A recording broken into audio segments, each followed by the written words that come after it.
C'était il y a un siècle, un an après la fin des combats de la Grande Guerre, le 11 novembre 1919 fut le premier de la paix retrouvée.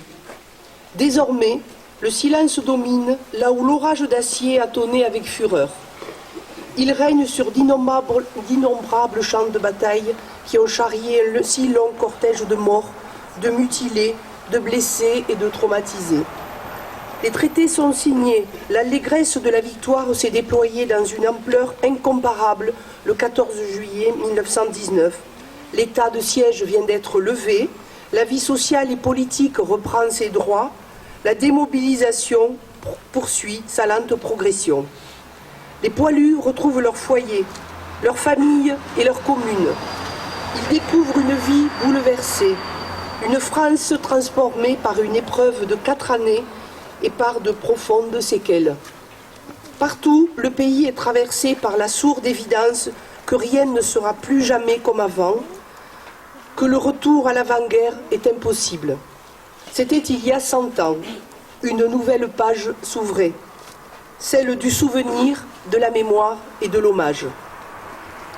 Depuis, inlassablement, les Français sont fidèles à cet anniversaire. En ce jour, dans les nécropoles, devant les monuments aux morts, sur les places de nos villes et de nos villages, toutes les générations unies et solidaires se rassemblent et se recueillent. La nation se souvient de ceux qui se sont battus pour elle entre 1914 et 1918. Elle n'oublie pas ses enfants tombés au champ d'honneur sur tous les fronts, d'Orient et d'Occident. Elle n'oublie pas le sang versé par des soldats venus d'Afrique, d'Asie, du Pacifique et d'Amérique. Elle salue toutes les nations alliées qui ont partagé le même combat. Les noms gravés sur nos monuments aux morts nous rappellent constamment les valeurs d'honneur, de courage, de dévouement et de bravoure.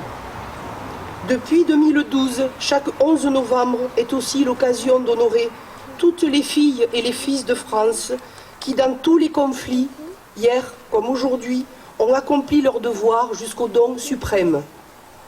En ce jour, la nation rend un hommage particulier aux soldats morts pour la France en opération extérieure.